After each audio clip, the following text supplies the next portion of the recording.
Good afternoon and welcome to Tourism Talk, a series of conversations with industry leaders focusing on hot topics and pressing issues facing the travel, tourism, and hospitality industry.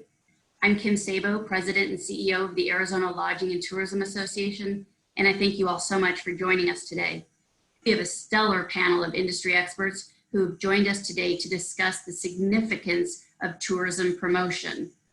Many are unaware of the substantial return on investment tourism promotion provides to our state's economy.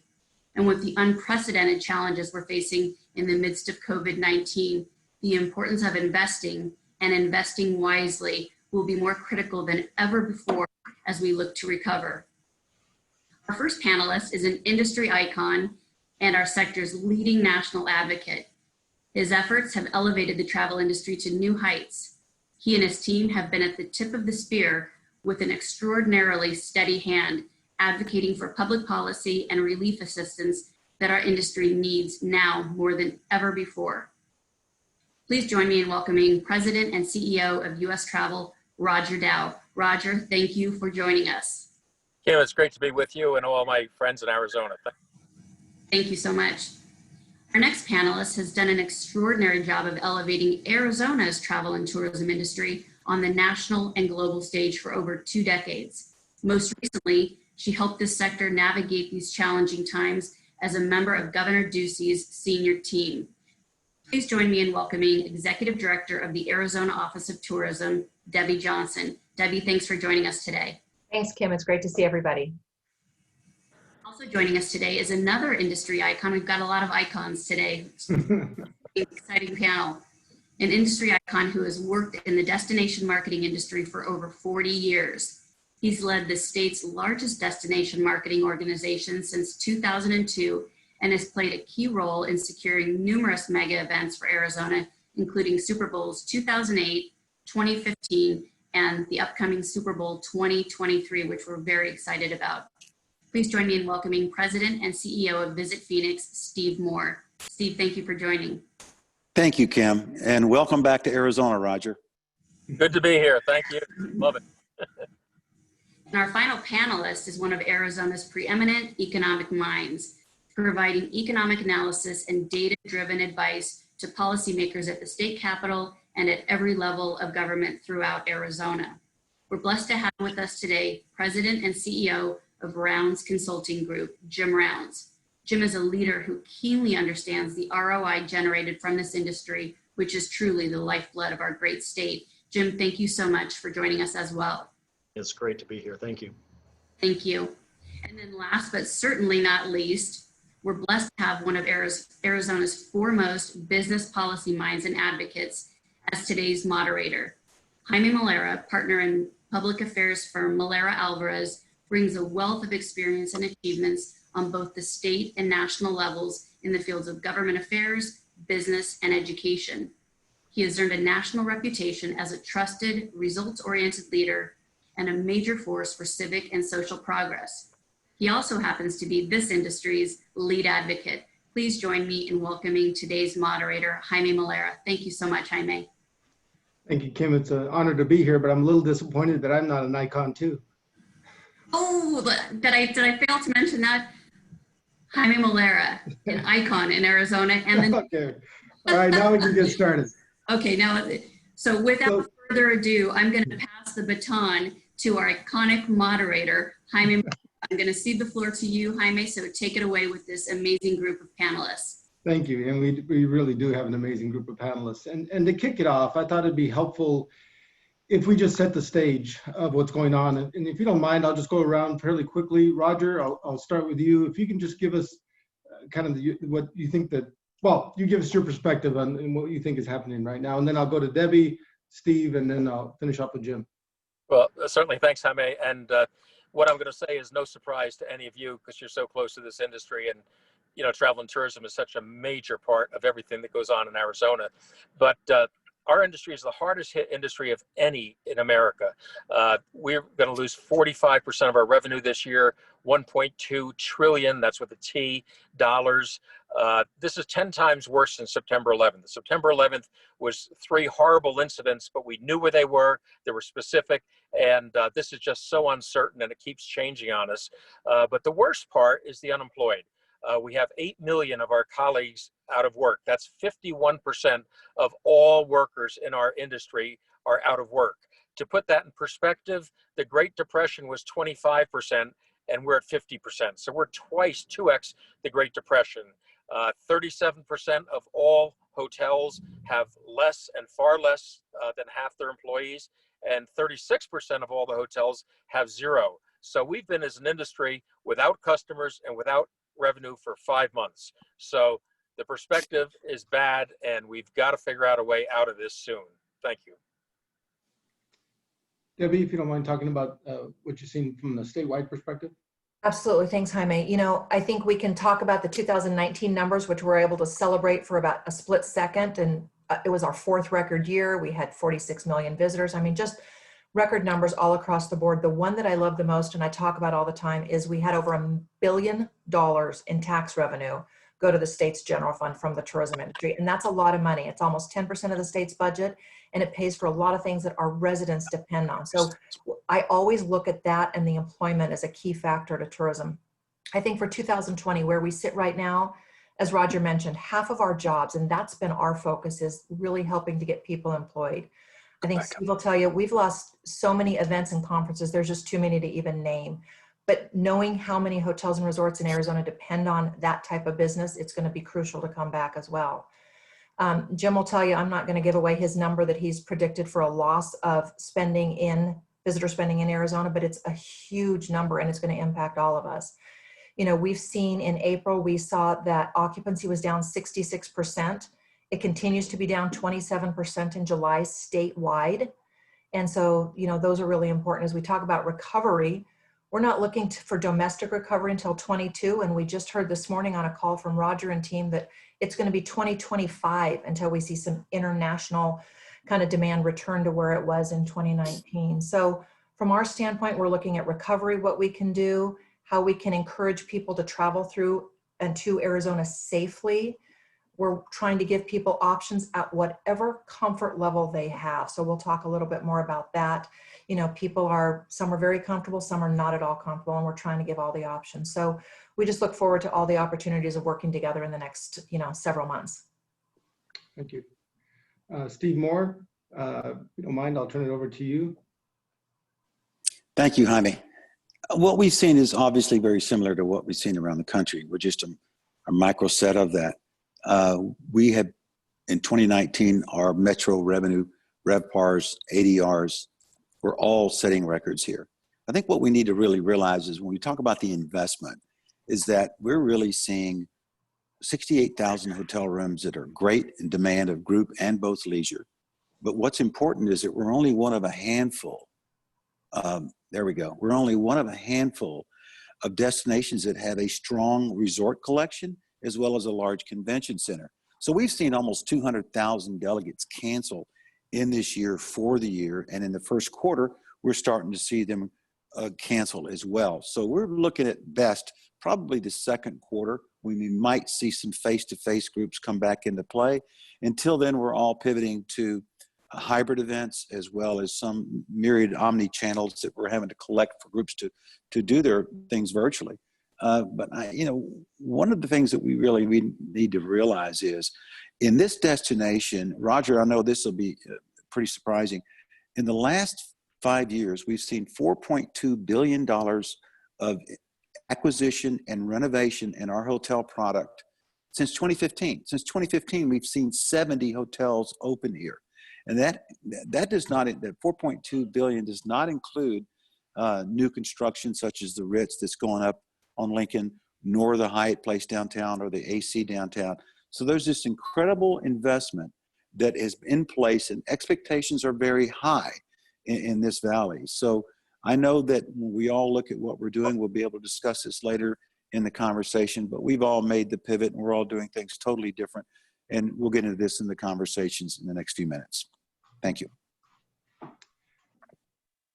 Jim Rounds, please. So this is a really unusual recession. The state was hit hard during the Great Recession a few years back, and there was definitely a pivot towards economic-based public policy changes, and we did great. Now we have additional economic problems, but the key is to try to figure out what do we do to then accelerate out of this downturn and have a great rest of the decade, which I'm predicting is going to be our best business cycle ever. But we have to make some good public policy decisions. And I remember back in the day, my first job out of college was at the Legislative Budget Office, and I was assigned the Office of Tourism as one of my agencies. And each year it was a battle to maintain their budget because people didn't believe in the return on investment. And even we did an analysis, and our conservative numbers still showed 2-to-1 or 3-to-1 a few years back. As long as it's 1-to-1, it's worthwhile spending the money. People forget that. But with this unusual downturn, with so far, just for some basic numbers, tourism's down for the year to date about 45,000 jobs. Since the pandemic, it's about 60,000 jobs. And if you compare it to what the forecast would have been, so you don't just compare it to the prior year, you compare it to where it would have been without this COVID recession, we're down 75,000 jobs. That's a big deal. And if we don't more aggressively market for recapturing this lost activity, other states are going to pick it up. And so, one of our numbers was at a minimum, and I've been, very critical of overestimating ROIs in the past, but at a minimum, I think we should spend about another $10 million on tourism. And keep in mind, the budgets that are being put together right now, the very front end of the budget development process, that's for the middle of next year. That's for July. That's for fiscal year 22. So now is the time to make these decisions. And I'm kind of hoping that the discussion that we have will help reinforce those points. Thank you very much.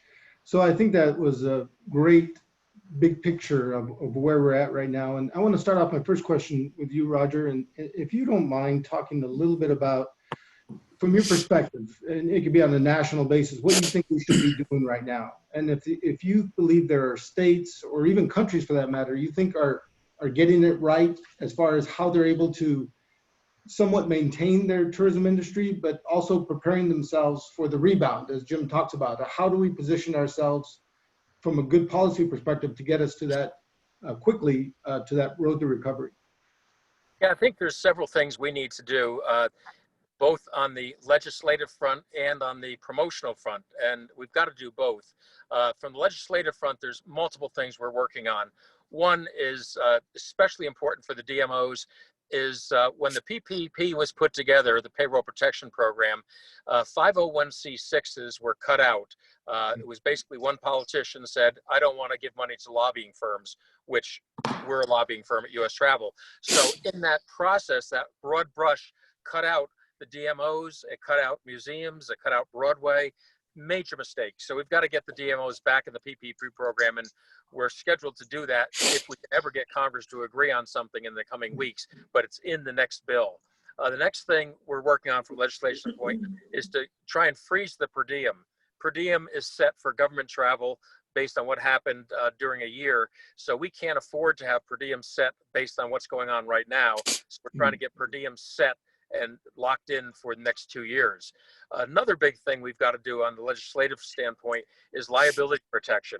For a hotelier to open up and have someone come into their hotel, go home, and then come back to the hotel or the chain and say they got COVID or something because the hotel is ridiculous, but the trial lawyers want to keep that door open. So we're pushing very hard to get liability protection. Next is to expand testing. We need rapid, fast, reliable testing. We're pushing very big on that. And then grants to destinations to be promoting health and safety travel.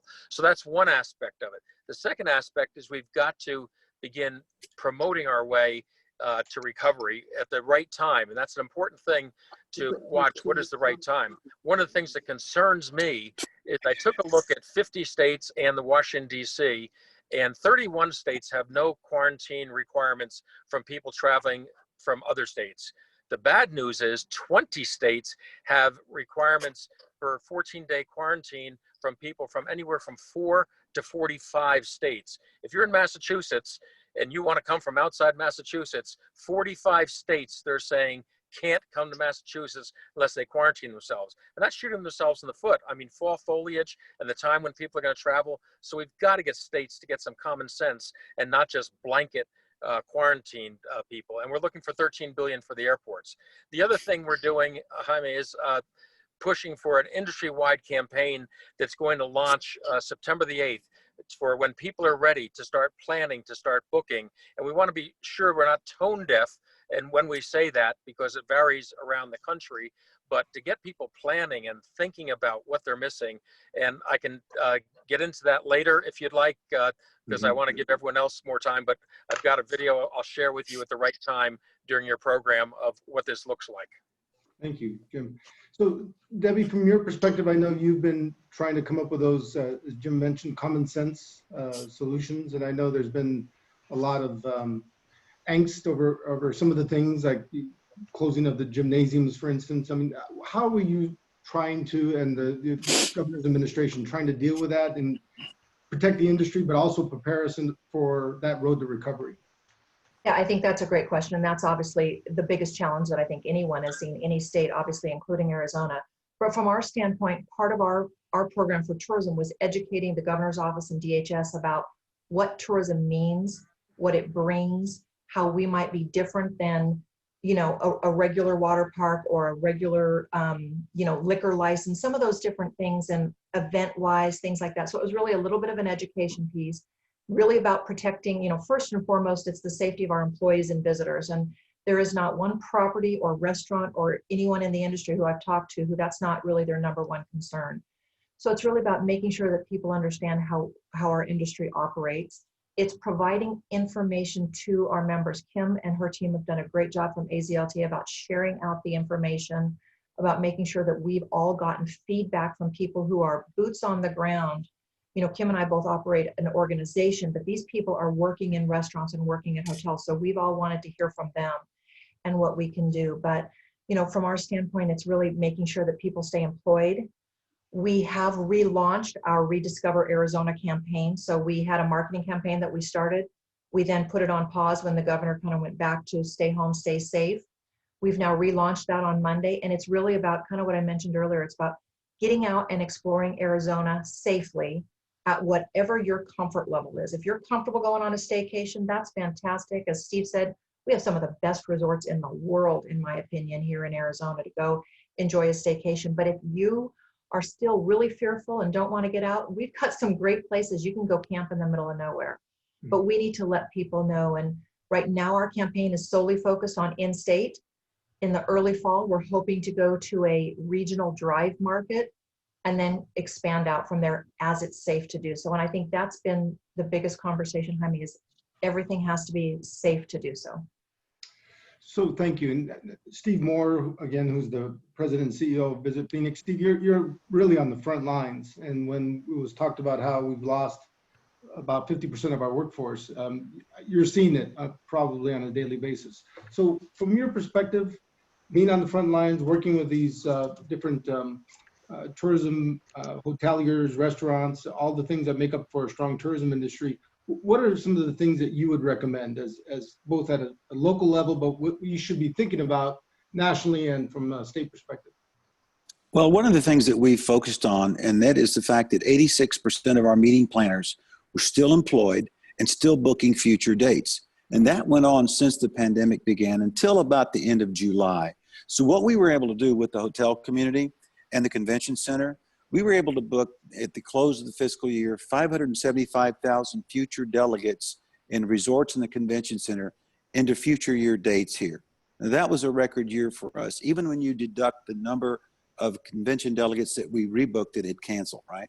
So you get into all that, and we had a record year because only 62% of the suppliers were out there in the market. That made great odds, and we were able to complete and fully retain all of our staff who did a remarkable job. They also went in plant working with the hotels because there's been too many furloughs, too many people that are unemployed. And so they acted in concert with the GMs and the director of marketing to serve as an in-plant sales manager for those hotels. and to be able to respond and get the leads back out. Because at the end of the day, we've got to still book business into the future year, which provides the base for us to then build the leisure, smaller group meetings and come in. So if we can, we will, and we are booking business into the convention center and in the resorts. And of course, as this tsunami continues, we're having cancellations, right? But as they cancel, we rebook them into future years. So it's a bit of that mix and moving business to keep business, because that's one thing we can do. And it also gives hope to the hotel, who's the employer, who knows that the business is going to come back, and it's come back big as soon as people can travel and feel safe to do so. Obviously, in the meantime, we're working with the convention center on cleanliness, safety, sanitation issues, and reopening safely. So that's a great segue into Jim Rounds, who's again the Senior Fellow President of Rounds Consulting Group. Jim, you literally wrote the recommendations, which is a great piece. I don't know if you can see it, it might be backwards, but it's the tourism and the road to recovery in Arizona post-COVID-19. And as part of that, you recommend a lot of what Steve is saying, that we should continue to mine, right? That we should continue to convince these kinds of groups and individuals that Arizona is a great place to come to once we start to get to that point, as Steve mentioned. So talk a little bit about your recommendations and what do you believe we need to be doing, and should we gird ourselves for, as it was mentioned earlier, that it could be a couple more years, and how do we prepare ourselves? Sure, and let me start with comments on what Roger, Steve, and Debbie talked about. The reason I feel like we could implement good policy, it's because this is a public policy matter, an economic matter.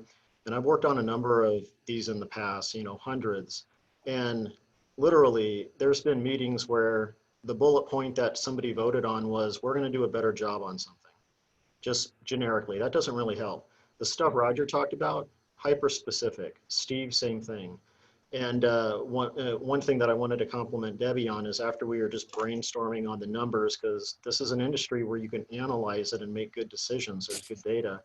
You just have to tell the right story. But after we were talking, I recommended to Debbie that it'd be great if we had a little bit of a plan for in-state tourism activity since that'll be opening up first. And, I was rambling on and she was being very polite. And then she said, yeah, we did this. And so it was a little embarrassing, but it was very encouraging, because I feel like we have superior people managing the industry. And on the report that we did, the main finding was that if you project, even using conservative numbers, what the economic losses would be over a 3-year period, we're looking at about $30 billion at the state level. That translates into $1 billion in state tax collections alone. It's double if you factor in local governments. We need to recapture a part of that. And every 10% that we recapture is another $100 million going to the state. So this is one of those times where you can calculate and feel comfortable that this very high multiplier, this return on investment factor, is legitimate, because this is an unusual time. We have to capture the additional activity back, and we have to keep some of the other states from taking what we would have normally realized. So doing the math, and again, we do economic analyses and we talk about tourism and we talk about public policy components, but I felt very comfortable recommending what I said earlier. I would really like to see the state put some additional money towards promotion that goes into the middle of next year and would start then, because we have to treat government like a business. We can't run it like a business, but we have to bring in business principles. In some cases, you have to make those tough decisions and spend that $10 million extra dollars, knowing that you're going to be getting maybe $100 million back throughout the year. So I think we need to take it to the next level in our sophistication in the analysis and start doing true ROI calculations. And so far, people have been pretty open to thinking of it that way. So Steve, may I go back to you along those lines? You've talked a lot about, and you've been a champion and one of the architects of what's called tourism marketing authorities, where localities can start to figure out how they could create a mechanism that they could start to promote themselves. And they could do this basically if there's agreement amongst the hoteliers, and there's agreement, of course, with that political entity that would say, yeah, this seems like a really good idea of how we can do that. Can you talk a little bit about that? Sure. There are about 180 of these tourism marketing districts, TMIDs, TMAs, however they call it, that are fairly common, and most of our competition enjoys those. To Jim's point earlier, each and every day our competition wakes up and endeavors to take away business that comes here. And many of them are ready to do so. Utah, California. You know, when we opened this new convention center 10 years ago, Jaime, there were no conventions going on today that were going on 10 years ago. So everything we did was at the expense of another destination. And we're really concerned about these TMAs in place elsewhere. So it's a competitive necessity. And I got to applaud the great work of AZTLA and all of what you did and everyone in Brent Durad and the other CVBs in the state to forward that to get passed in the House. And here we are, rather, in the Senate, and getting it on the full floor of the vote. So we got this thing really, really far for the first year. Our colleagues around the country were amazed at the work that all of you did to get this TMA bill this far. We believe it did so because it makes common sense. Roger knows that the economy of this country will not return unless travel does so. And the travel marketing, tourism marketing authorities are a private sector way to do this without government having to invoke any taxes or fees whatsoever. But it's going to be incumbent on us to use the right language that Jim just mentioned, and Roger knows by writ that they need to know this is an incredible investment. And finally, there's not an industry that's higher taxed than the visitor industry, whether it's car rentals, hotel taxes. Only utilities are taxed at this level, and they get to set their rates, and we don't. So it's an opportunity for all boats to rise, and if the TMAs are successful, all of the rest of the state, because this is about community. This is about building safer nets for people who need the help in this state, in our cities. We're doing this for a lot of reasons, but most importantly, is for the benefit of our residents. And we believe the TMAs make a lot of sense in that direction as well. So Roger Dow, I wanted to ask you again, Roger Dow is the president and CEO of U.S. Travel. Have you seen these types of mechanisms work in other states or localities? And then I also want you to talk a little bit about the airline industry, because that's also one of the, I guess, the lubricant for making travel and getting everything going again. Yeah, I think everything that's been said is so true. It's a zero-sum game in a way. There are so many travelers, and they're going to go somewhere. And we've seen this work in many locations where it's an old study, but I watched Colorado and Pennsylvania and stop promoting, and they lost a monstrous amount of their market share and took them decades to get it back. I saw Michigan start with a campaign called Pure Michigan. And who would ever thought of going to Michigan? No offense, my friends in Michigan, if anyone's listening, but who would ever thought of going to Michigan versus Arizona? But their tourism went up 30%. And then they cut out doing it. It made no sense whatsoever. So I think what you're talking about is so true, and that the smart locations and what's been recommended on this call is so critical, because those who promote are going to be those that are going to get it. And, you know, it used to be said 50 years ago that as goes General Motors, goes the U.S. economy. I say now, as goes travel, goes U.S. economy. And I can't think of a state where that's more true than Arizona. Nobody, you just think of not just the people to go to a hotel room or a convention, but think of all the people decide whether they're going to go to one of your great universities. Think of the people decide they're going to buy a second home. Think of the people decide to relocate their company there. All this stuff starts with travel. So it goes way beyond just a meeting or a visit. This is the driver of economic development, and the organization that gets it best is going to win the game. And just really quickly too, we got a question from our audience about corporate domestic travel and how we should start to prepare ourselves. I mean, because of these types of forums where you can do a lot of things on Zoom, what should we be doing to understand that there might be a new way of doing business, but at the same time, how do we start to promote corporations to start to get traveling again? I think this I think it's one of the big problems is when this COVID started, every single company in the United States put on a travel ban, a no meeting ban. We have to unwind that. We have to show them that being on a plane is safer than being in your house. We've got to show them that being in a hotel is safer than being in your own home, and get them to unwind this. Otherwise, we can do what we want to promote, but we won't get corporate travel. So it's so important. You talked about the airlines. We've got to get airline lift. Airlines are laying off pilots like crazy right now, and we've got to get that back. And it's again, it's all going to come back together. And the other thing, last thing I'm going to say is as we travel, we've got to be the ambassadors. Every time I come back from a trip, my friends, my neighbors say, how was it? How was it? And I'm able to say, hey, the airport was cool. The plane was cool. The hotel was great. You should travel. We're going to be the pioneers, and other people are going to follow. So Director Johnson, I want to direct my this next question to you in that we talked a lot about investing for promotion. Arizona really has a three-legged stool. Our state has a three-legged stool of promotion. We have the state budget. We have the Arizona Sports and Tourism Authority that utilizes, as was mentioned, hotel bed tax, rental car taxes. And then we have gaming, the proceeds from the Indian gaming compacts. Some of those go into our tourism promotion. So that really is about a third, a third, a third. As we know, two of those legs really got hit hard. The Sports and Tourism Authority, because of the travel being lower in Arizona, and gaming. Gaming also was hit pretty hard.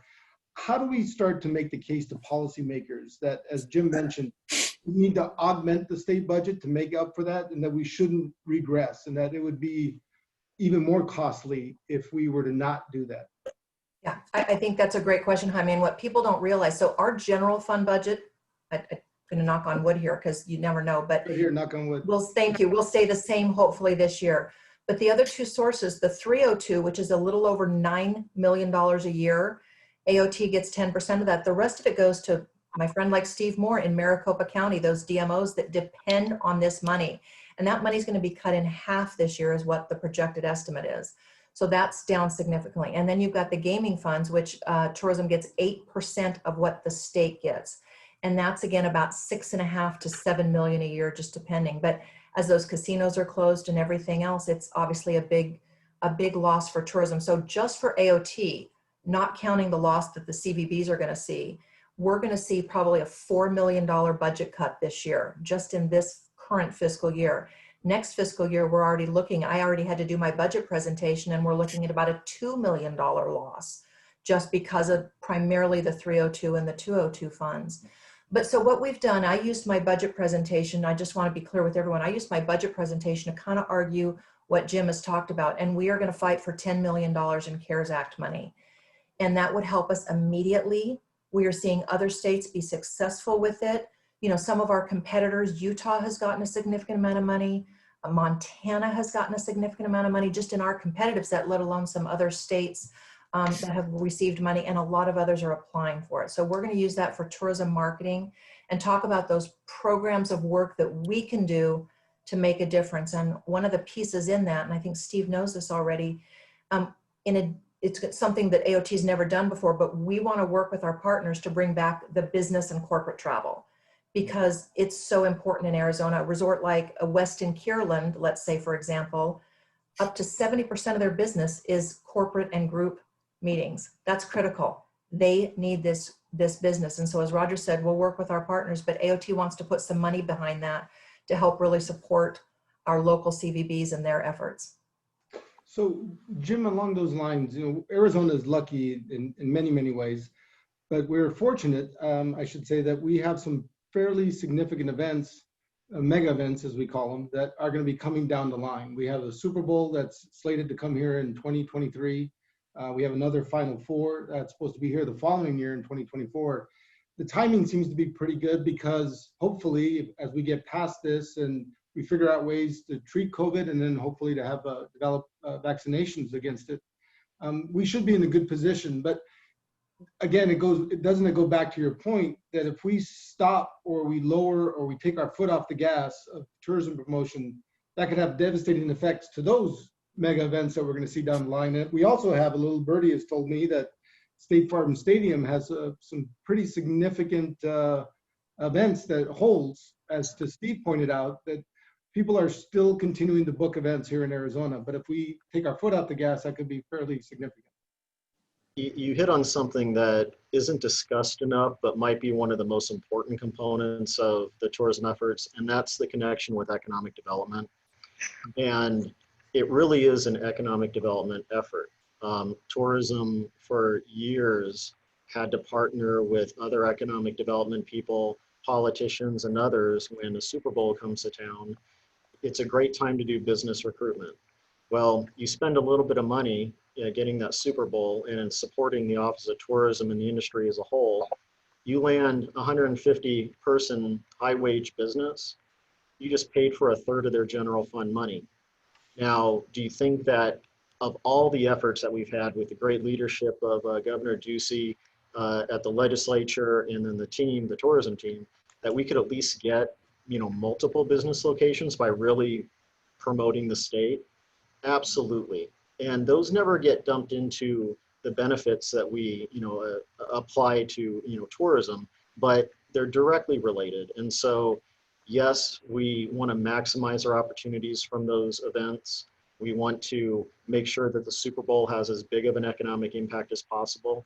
But I love to see when after the Super Bowl, we have a little boost in business locations because those CEOs just loved what they saw here. And I think we need to do that more. And then the other, forgotten piece is the rural component. Much of the rural parts of the state are very much dependent on tourism activity. If you look at the ones that are heavily dependent on tourism activity, their job count is down more than the other counties. Their revenues are down. And this is coming on the heels of an expansion that really wasn't that favorable to the rural parts of the state. So when you reduce it into, this is a statewide benefit issue, you bring out the politics of rural versus urban. When you reduce it to the economics and the economic development, it's not Democrat or Republican, it's how do we lift the entire state? And we just have to keep pushing that message. So, Roger, may I come back to you and talk a little bit about, and you hit on a little bit earlier about what airlines are doing to keep themselves safe, what the hotel industry has done, and making sure that people are healthy and safe. A lot of that has to do with infrastructure, and a lot of these businesses have spent a lot of resources to get to those compliance issues. Can you talk a little bit about what you think we might want to think from a national basis and what Congress should be doing about how these businesses can recoup some of those dollars and or how they can better invest without hitting their bottom line and having to continue to furlough more and more people? It gets back to this thing that Jim was saying and everyone was saying earlier, and Steve and everybody, is you invest some money and you get a great return. We're trying to push the Commerce Department and what they call the Economic Development Administration to funnel up to $10 billion worth of funds back to destinations to start promoting it, because it's the quickest way to bring things back. And the dire predictions we've had of out to 24, 25 can be shortened phenomenally. And we can do this. I'm an optimist. I think once, it's hard to predict sunshine during a thunderstorm or a hurricane, but I think once people start traveling again, this thing's going to bounce back. Our research shows that the pent-up demand is extraordinary, and once we start releasing this thing, and that's why we've started a major promotional campaign with the airlines, with the hotels, that's going to launch right after Labor Day. So Steve, just to that point, there's been some discussions of a lot of these venues that when we are going to be coming back and hopefully having these mega events or even just big events or medium events, there should be recognition that we should possibly use some of these CARES Act dollars to help us and help localities and help municipalities prepare. But how do you get policymakers to understand that an investment in this kind of infrastructure really will pay off for not just the state, but of course, all the cities and rural areas as well? Well, that's a great question, because one of the issues that we're fighting is that large conventions are categorized in the same category, as sporting events and concerts. And actually what a convention is a data-driven, I wouldn't call it a bubble event, but it almost is, because they do travel from different disparate parts of the country to come to a convention. But the fact that Congress itself convenes to get things done, the word convention is something that probably everyone really tosses as something some other people do, but have not been able to make that connection that that's B2B business. Unfortunately, that was pointed out during the Great Recession when the trade show industry suffered 50% more damage than 9/11. And unfortunately, when we see this continue, this vacuum continue, that unfortunately every day, every week, it's proof back to America that the B2B of travel and face-to-face conventions are really been driving this economy much more than the automobile industry the last time they studied it. So as to policy, I'm really happy to hear what Debbie's saying about the CARES Act. We're all backing Roger on this $10 billion investment. The convention centers are really going to be re-engaging and re-equipping their facilities so that they have above standards from CDC guidelines. That's one thing. Secondly is the ability to let your employer let you travel. Roger touched on that. But I just want to say one thing is that we have two major assets here in Arizona besides the great outdoors and the wide open spaces, is that about 65%, if not more, of the residents in this state came from somewhere else. And that is a valuable asset when you look at friends and family. Roger's got it right. America is ready to get out again. And one of the focuses they're looking at is spending time with loved ones and family and friends. No one's looking forward to a Zoom giving. People really would like to come out this fall and come see people. And we've got 65% of our state that has relatives and family and grandkids they haven't seen in a while. So we're in a good position to pivot in that with marketing to those feeder markets that can travel. Chicago took us off the quarantine list. And this morning, yesterday, New York took us off. So these are great places, a point of origin from where we are.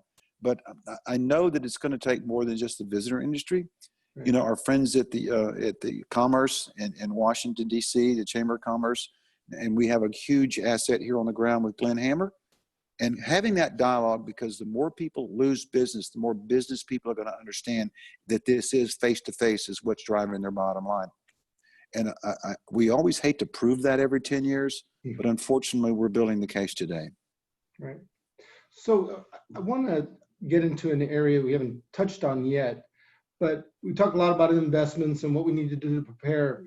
We're seeing other areas of the country, though, and it almost happened here in Phoenix, where you could have had regulatory structures that really would have not only hurt how we come back, but really would have just hamstrung a lot of our hoteliers and trying to just stay afloat. So Jim, I was gonna ask Roger, you can talk about this, what you're seeing nationally, but Jim, from an economic perspective, when you put in place these kinds of bad regulatory policies, how does that also affect, and what would that do to us and make things from situation from bad to worse? Well, even when the economy is strong, you have to be careful about overregulation. It's not a matter of having the fewest regulations. It's, do you have fair regulations and are they competitive? And when the economy is struggling and an industry is struggling, it's going to be very challenging if, say, an individual city or multiple cities start imposing some of these conditions on the industry. In many cases, though, I believe that it's just a matter of educating the officials within those communities.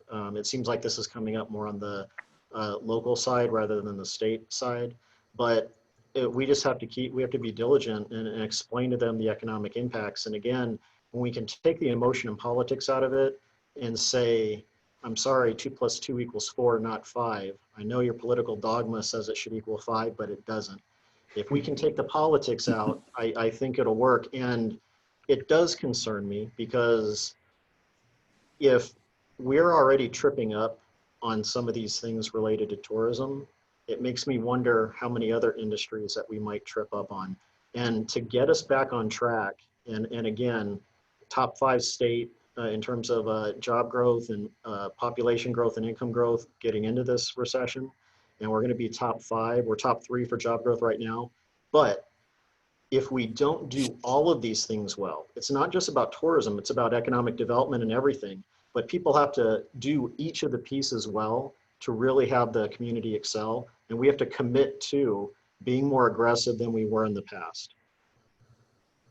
So Roger, I know we're gonna want to tee up that video that you had talked about earlier, but can you just mention really briefly what you saw in San Francisco about exactly this point? Yeah, one of the things when you talk to overregulation, it's starting in San Francisco and it's starting to spread across the country. And AHLA, the Hotel Association, is very much on it. But they're trying to pass things like every hotel should have a doorman. Can you imagine a Days Inn or a Motel 6 having a doorman? But it's things like that that, you know, don't make any sense whatsoever. But if we don't get the logic and get behind it, is a problem. The other thing from a legislative standpoint is I'm so frustrated with all governors that basically say no more gatherings over 50. 50 people in a phone booth is very different than 50 people in an airplane hangar or in a convention center where you can control the crowd, you control registration. And we've got to get it across that we're a responsible industry and we can take care of this and do it right. So that whole regulation thing could get way out of hand, and Jim's exactly right. Well, I was going to ask the powers that be. Let me ask Director Johnson just one more question, and I want to get to that video that you talked about, Roger. The promotion, it was mentioned in our Q&A, the promotion with Mexico, and I know you've been a massive champion of that for many, many years. The governor has made it a big part of his economic platform. Can you talk a little bit about how do we get back to that and what we can do to help facilitate? I mean, they were our biggest tourists coming into the state. So what do we need to do to prepare getting that going again? Yeah, absolutely, Jaime. Mexico far and away is our #1 international visitation. And it's not just people, you know, sometimes we hear folks to say to us, oh, they're just crossing the border to do shopping. And that's not accurate. As Steve mentioned earlier, it's coming to see friends and family. It's coming to experience Arizona. So I think it's an education process that we have to share with, whether it's elected officials, whether it's residents, whoever it is. It's talking about the value of the Mexican visitor, what they're doing while they're here, the safety that they bring and are interested in. And so I think it's really that, again, it's an education piece. When one of the things, and all of our panelists know this, that we've heard is that people don't want necessarily visitors in their community. They want to bring visitation back, just not necessarily to their community. And I think it's incumbent upon us, as Roger mentioned earlier, to be those stewards, to show them how to do it right, that our visitors are being safe, and visitors from Mexico and elsewhere, when they're traveling up to Arizona, we at the Office of Tourism have created a program called Leave No Trace to talk about how to be responsible visitors. And all of our visitors can do that, but we need to educate people on the importance of visitors from Mexico and beyond. I believe Mexico and Canada will be our first 2 international markets to come back without question for Arizona. It's that overseas travel that's, I think, going to take a little bit longer. So we do need to focus on Mexico and Canada as an important piece of our recovery. Thank you. So I was going to ask the technological gurus if there's a way to put that video up for folks to see. Someone once said, life is what happens when you're busy making plans. But the truth is, in a life without plans, nothing really happens to its fullest. It's most joyful, most hopeful, most exciting. So let's go there. Let's make some plans. Let's feel that feeling once again. The rush of excitement as you search and imagine that perfect getaway. Excursion, trip, vacation. The one that says you can't get there fast enough. Let's go there. To the place. The wonder. Somewhere. Anywhere. Everywhere. Let's save a date. Throw a dart. Book a flight. And get to the destination that will feel like no other. Because when the time is right, when the moment arrives, when the heart says go, we'll be ready. So let's make a plan. Let's book a trip. Let's aim for the horizon.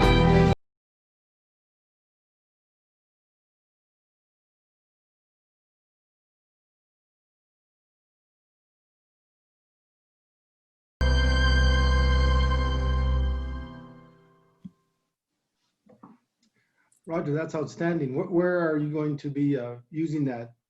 Well, this is a collaboration of 50 marketing professionals from every segment of the industry. We raised right now over $6 million and more coming in, and it's going to start. We're announcing September the 8th, and it's to get people thinking about planning.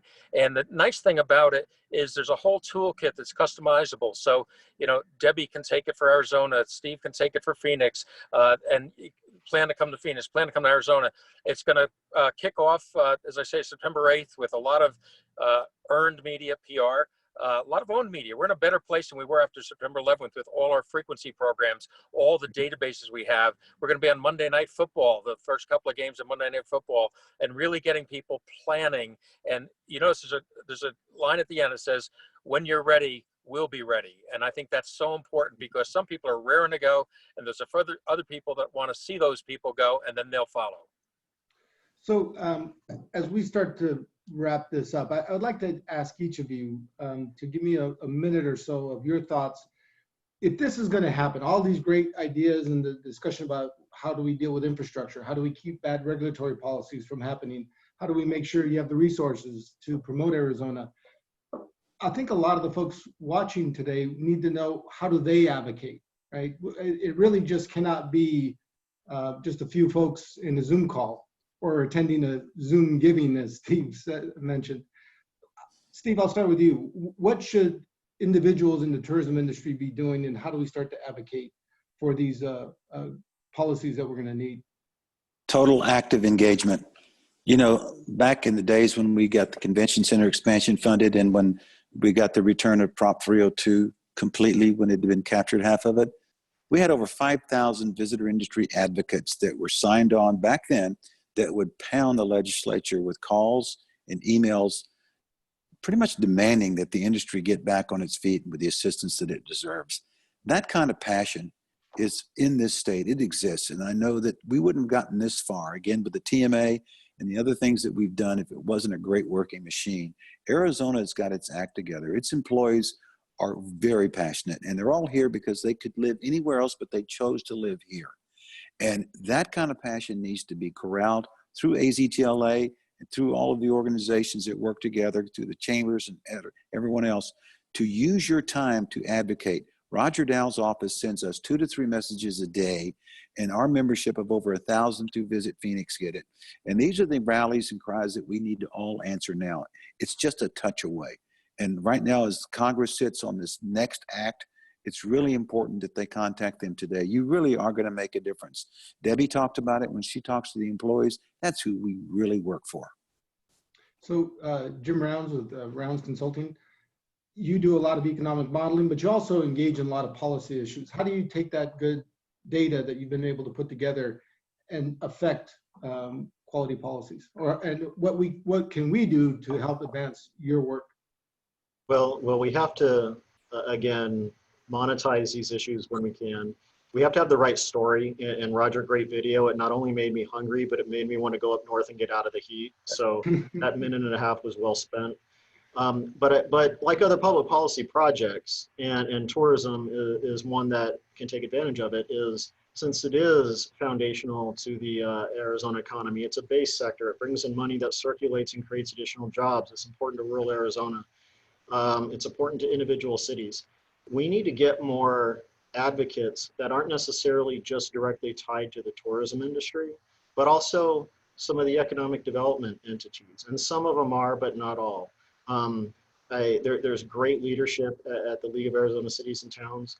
I'm sure that they would be very interested in looking at these issues and figuring out ways where messaging can get put out there properly. So we have a lot of leaders, but I think people just haven't thought about it in terms of what can we do and how can you help somebody? So exactly what you said, how can you help me with conveying some of the economic messages? The same way that Debbie would help by providing her with the numbers, and then she would communicate it to the others, and Steve and Roger and others would continue to push it. So coalition building and good information. Madam Director, from a statewide perspective, again, how do you see folks being able to advocate for a lot of the things that you think needs to happen and help us get back to where we were? Well, I think one of the things I loved is what Roger said earlier is we can advocate by doing. So we want to get out and travel. I've got 2 trips coming up and I've kind of been hesitating, but listening to Roger today, I'm going. And I think that's really important, is that we can advocate by doing and by showing that it's safe. And our businesses can show that they are doing things safely and they are following the rules and the protocols. We get questions every single day in our office about who's doing the right thing, who's safe, who's not. And we try to show the properties and the restaurants and those businesses that are doing it safe. So I would say we need to advocate by showing and by doing. Roger Dow, President and CEO of U.S. Travel Association. I'll give you the last word as a panelist. Again, from your perspective, what do you see happening? What do you think we're doing in Arizona if we're doing it right? And then how do we affect this needed occurrence. Well, I echo what everyone's just said.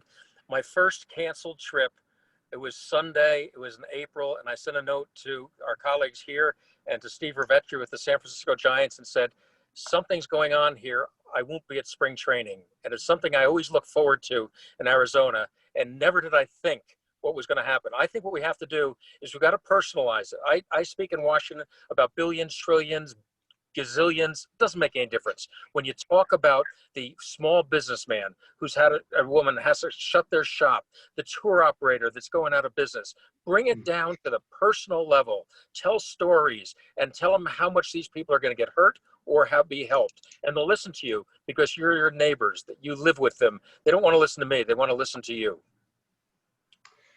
So this has been, I hope everybody's enjoyed this as much as I have. This is an absolutely fantastic panel.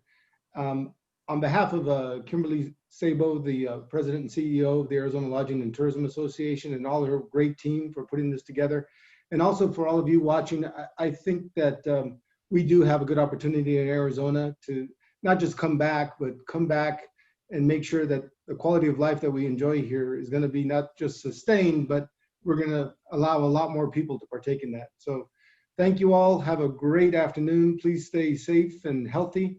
And again, appreciate all you do. Thanks, Jaime. Thank you. Thanks, Thank everyone. you. Roger, keep driving on that car to Arizona you're in. Hey, it's funny. I'm moving. Thanks a We lot. need, we need We're you on the here. way. Thank you. Bye, guys. Okay. Bye. Thank you.